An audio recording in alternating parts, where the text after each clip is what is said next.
That was checking in the Cometa style with our theme song titled Rainy Days. Good day, fellow listeners, ladies and gentlemen. Welcome to Cometa Human Capital Development Show. Today we are at episode number 19, believe it or not. This is the show you must never miss.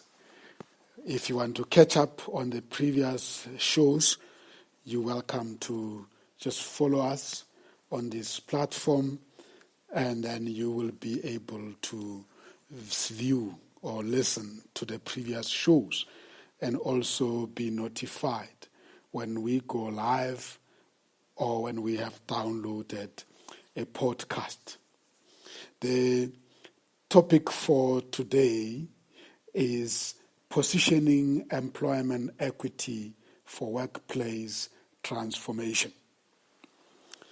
We're going to cover quite a number of points, but I want to say it up front that we are not going to go deep into the Employment Equity Act.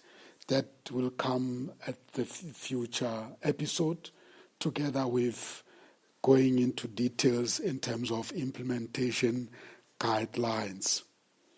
As the topic says it, we are going to be positioning the topic so that you have an idea of how to actually prepare yourselves for much more deeper episodes that we are going to follow up with. Topics that we would like to cover today is, first, we want to give you the background to employment equity and the rationality for it. We will then take you through a number of steps that we are going to be addressing in the positioning of employment equity for workplace transformation. Basically, you will need this kind of a content when you start a dialogue in an organization to try and win senior management, leadership, and other stakeholders to support the introduction of a company's employment equity program. Step number one, we will share with you the induction and orientation, followed by step number two, the historical perspective of the employment equity. The related interventions will be step number three, where we'll share with you how it relates to other interventions. Step number four is business and economic rationale for employment equity. Step number five will be the employment equity program design and development. Step number six will be stakeholders' interests and roles. Step number seven will be the process owners' roles and the integration thereof. Step number 8 will be the internal advocacy. Step number 9 will be employment equity forum formation. Step number 10 will be the election of employment equity forum members. Step number 11 will be the employment equity policy and forum charter. Step number 12 will be employment equity implementation capacity. Step number 13, which will be the last step, is the sustainability and continuity. Those are the components of a positioning drive for employment equity to effect workplace transformation.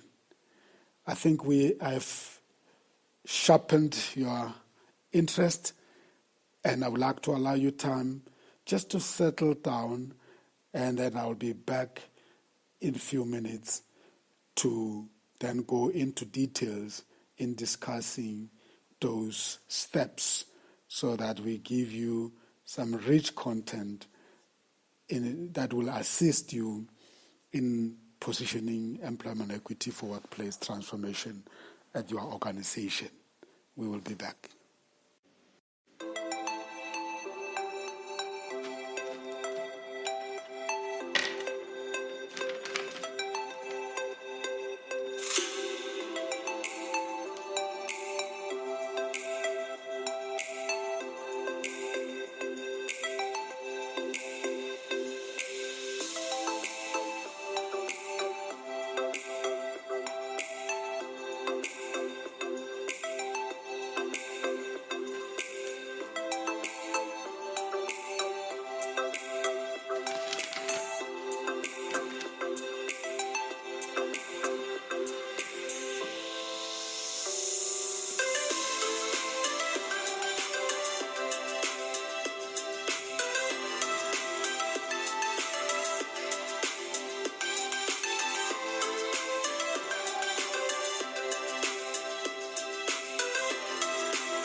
I'm back with you. Let's proceed. Employment equity is a key component of people management programs or processes in an organization that value the importance of transformation of the working place. So there is a history to employment equity.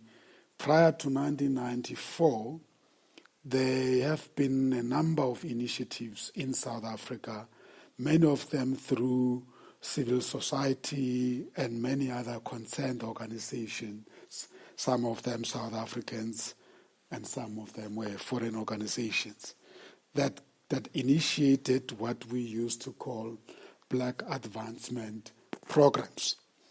I remember very well the late Reverend Leon Sullivan, an African-American Baptist who became the very first African-American member of board of directors of General Motors, who gave General Motors an ultimatum in South Africa to do something about black advancement, or else he was not to serve on the board of General Motors Global. Many other organizations, some of them European companies, American companies, even some South African companies started introducing black advancement programs. Post-1994, after the new democracy was introduced, then the discussion took place whereby the social partners, being the labor movement, the government, and business, came together to deliberate around the issues of transformation with the aim of changing some of the legislation and practices that were aimed at putting or sidelining the black people and stopping them from participating in the economy during the apartheid years. This was a heated process. The number of organizations like Black Management Forum pushed for the introduction of quotas to speed up process of transformation at the workplaces in South Africa. They even came up with the Basotho hat concept, whereby the levels by levels, companies will be given quotas and they will have to work towards meeting those quotas. And if they didn't meet those quotas, they will then be punished, or there will be some sanctions that will be applied. Whereas on the other side, the business was pushing for self-regulation and the idea of coming up with targets sector by sector or company by company, that they will have to set themselves and work towards meeting those targets in order to effect change. Ultimately, what happened was that the employment equity became the legislated act, which basically for some people it became almost as a compromise, because affirmative action, which was actually the desire of many black organizations, did not become the act per se, but then became just Chapter 3 of the Employment Equity Act, and basically referring to it as an affirmative action measures which were aimed at removing the gaps that the companies themselves would have identified.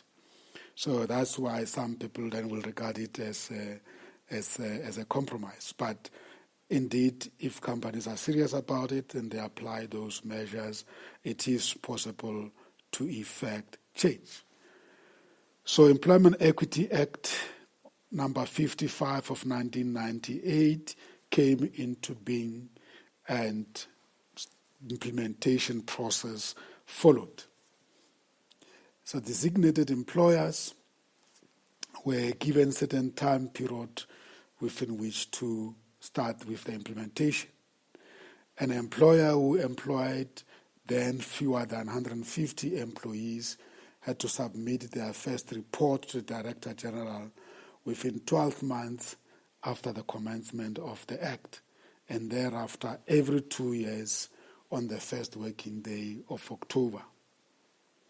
A designated employer who employs 150 or more employees must submit its first report 6 months after the commencement of the Act, and thereafter every year on the first working day of October. Today, that is a common practice. Companies do submit their reports and plans on the 1st of October if they submit them manually. If they want to submit them electronically, they have until January of the following year to do so. So that's a historical background. I think it's quite also important for us to underline the fact that equality is enshrined within the Constitution of South Africa. And therefore, even by the time when the Employment Equity was passed as legislation, it was clear in our Constitution that something was going to have to be done, especially when one looks at Section 9 of the Bill of Rights, which states that equality includes the full and equal enjoyment of all rights and freedoms.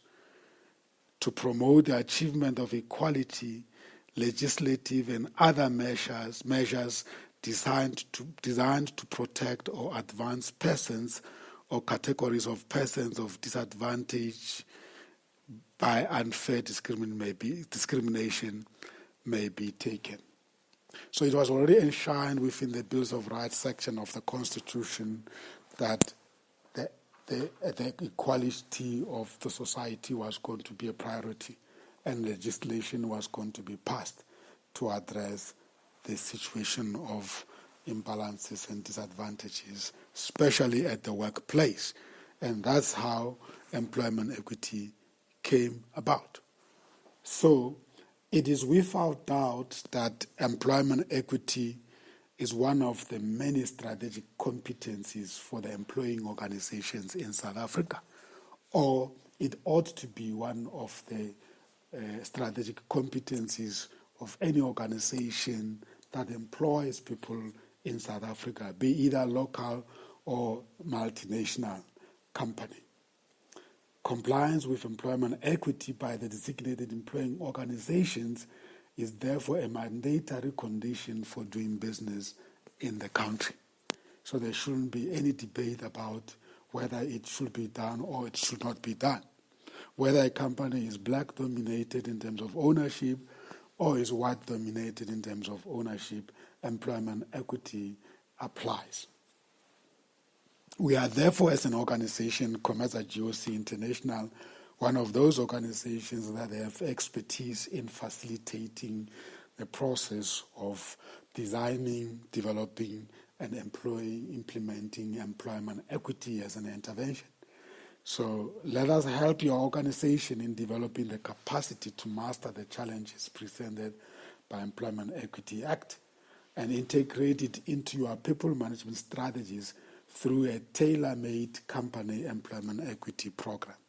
That is a necessity, and we are very much enthusiastic in helping organizations meet this strategic objective.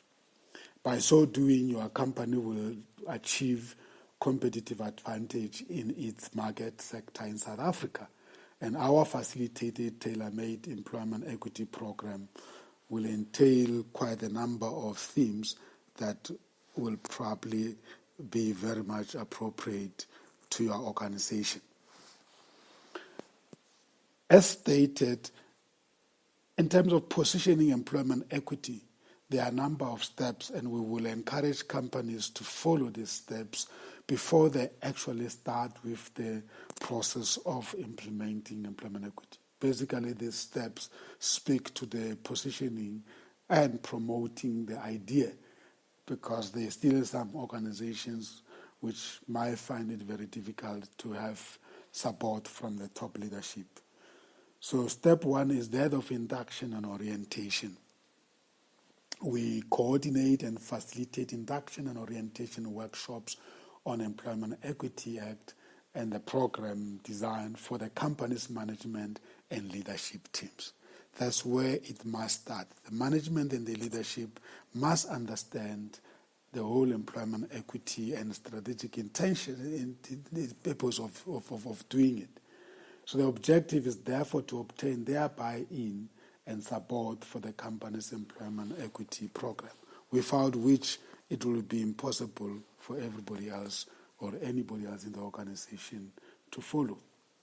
As I have indicated, it is crucial that the company understands the historical perspective of employment equity and the prior initiatives like black advancement programs, even though they were not legislated. And this historical perspective, as shared with you, anchors the employment equity in the center of the economic struggles of the South African blue-collar and white-collar workers. So it is not just because of post-1994 democracy or a passing of Employment Equity Act that we do it. We need to do it to understand that it has always been a historical desire by South Africans to change the situation at the workplace. If we go years before, you will realize that the unions have always been fighting this battle of transforming the workplace. And today it's now legislated. There's no excuse for anyone not to take an interest in the transformation of the workplace. The events like the CODESA negotiations, which is basically the forum where this negotiation was taking place, set the foundation for the introduction of employment equity, including the compromises that were reached as stated, that resulted in employment equity being the act, not the affirmative action as stated. So when you talk or you engage with your leadership, it's very important for you at step number 2 to give that historical perspective that people look at it or address it in the right context. So we cannot forget and wish away the inequalities of the past that led to the introduction of a stream of interventions like Employment Equity Act.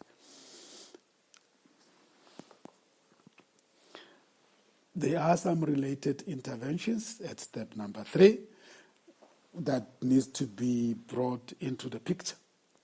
So we will be able to assist in facilitating a conversation with your key stakeholders in the organization to create a broad understanding of how employment equity relates to affirmative action, as stated, Skills Development Act, broad-based Black economic empowerment, diversity management and inclusion, disability programs, and even to the national strategies like National Development Plan in terms of how it contributes to the objectives of such high-level strategic imperatives of the country. At step number 4, it is crucial that you take your organization through the rationale and economic and business reasons for doing employment equity. South Africa did not introduce employment equity simply because black people needed to catch up with their fellow privileged white and male economic players.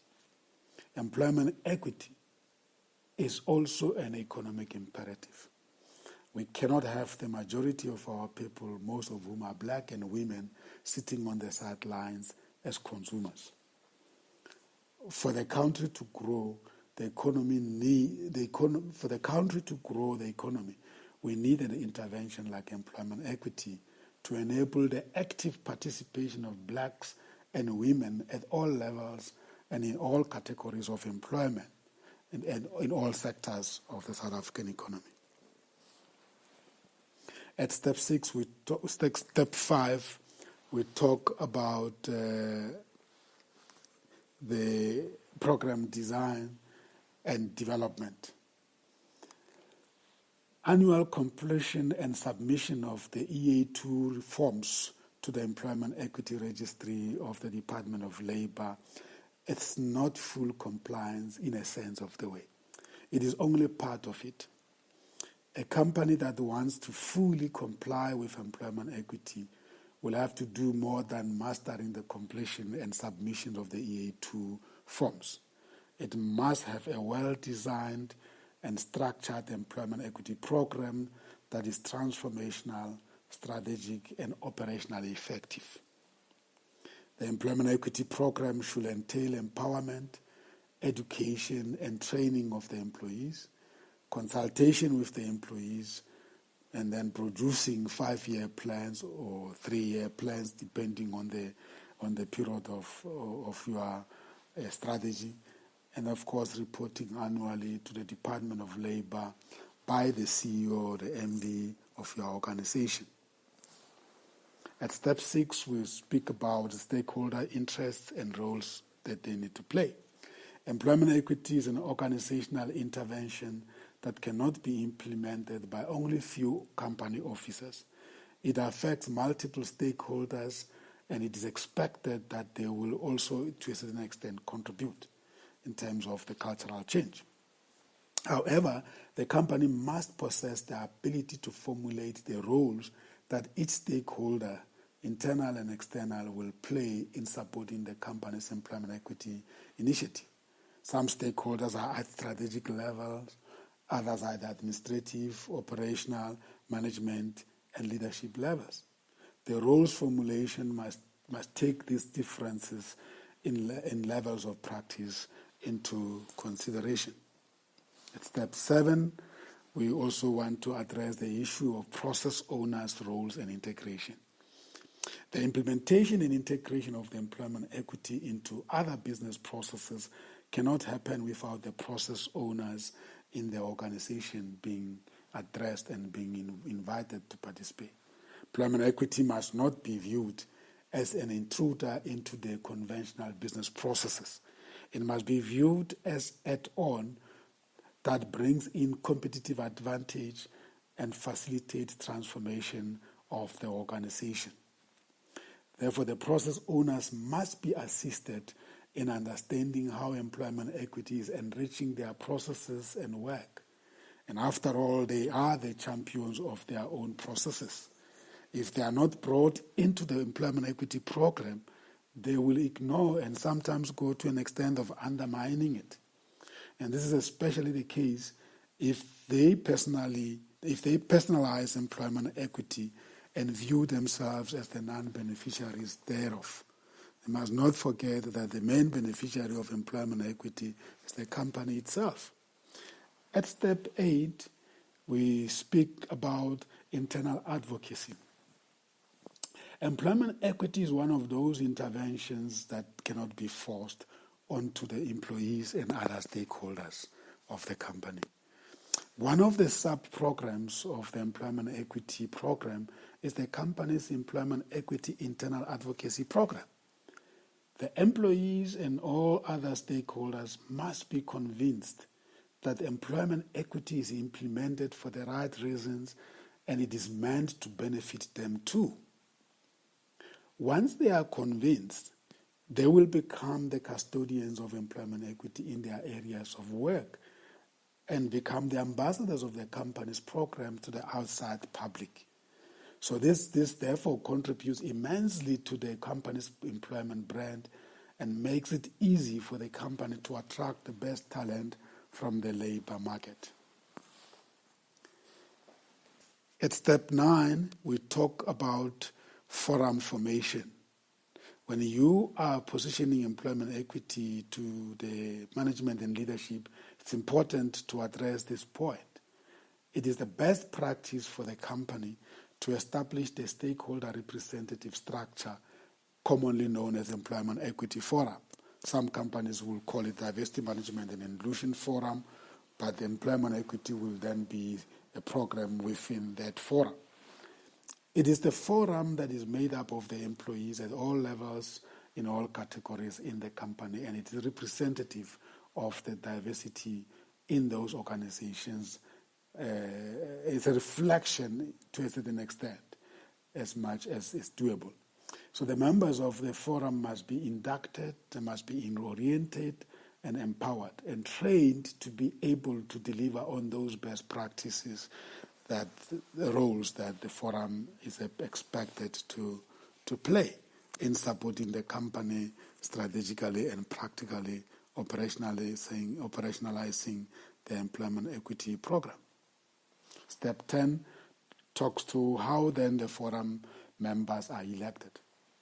Once the company approves the formation of Employment Equity Forum, it becomes the governance structure of the Employment Equity Program, and it must be respected as such.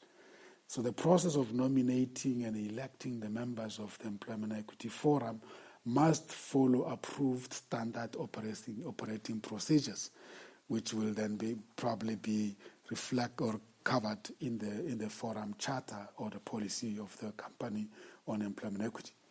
So the process must be all-inclusive, clearly defined, transparent, and incorporated into the company's employment equity policy and the charter as stated. So step 11, we look at the company establishment or formulation of the policy and charter. So it is not expected to run parallel policies in terms of drafting employment equity policy.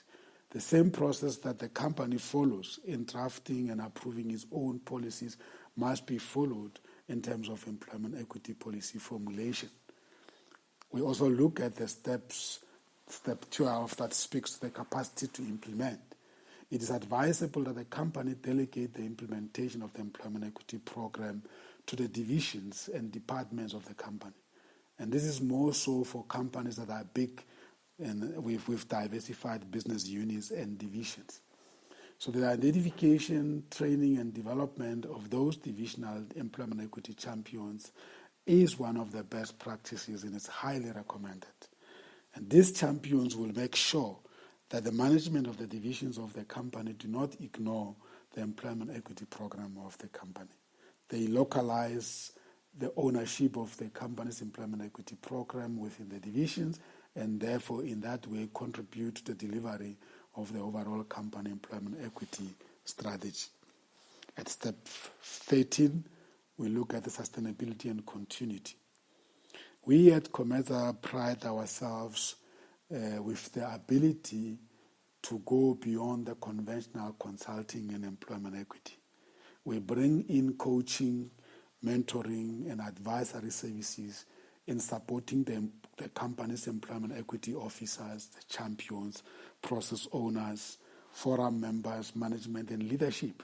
We go as far as walking the path with the company throughout the first year of having facilitated the kickoff of employment equity program. Month in, month out, we will do the coaching of the chairperson of the forum, the members of the forum, the HR practitioners, even managers and leaders that are charged with the responsibilities of overseeing the successful implementation of the company's employment equity program.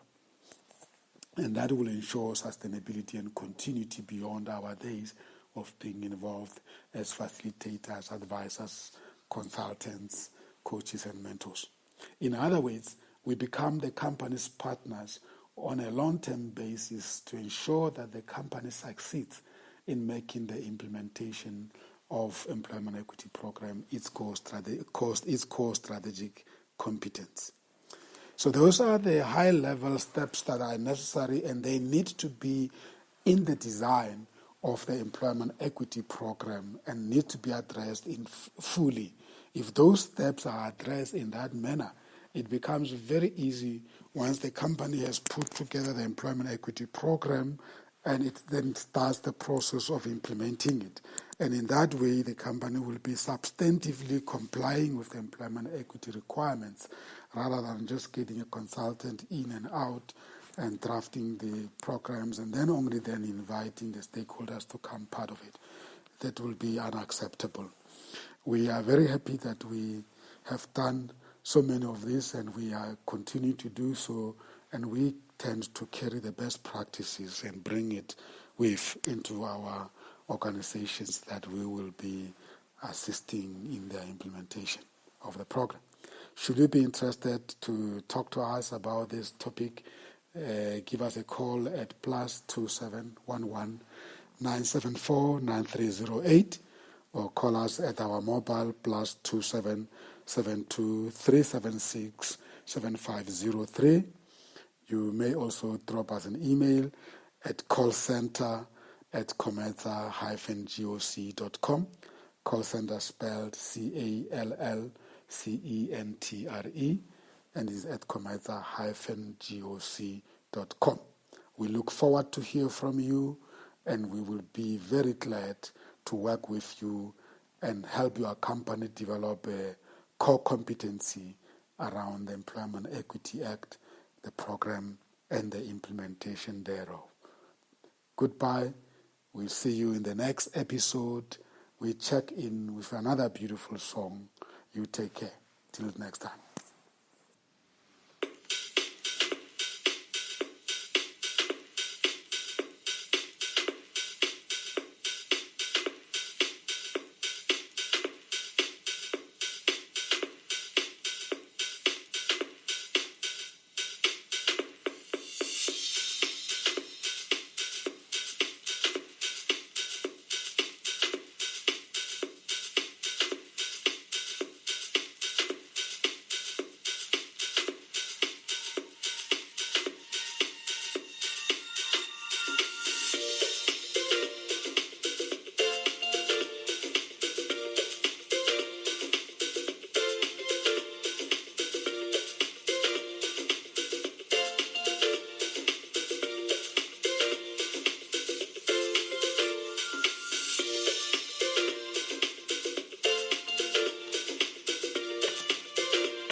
That was our checking out song titled Moving Up. Goodbye.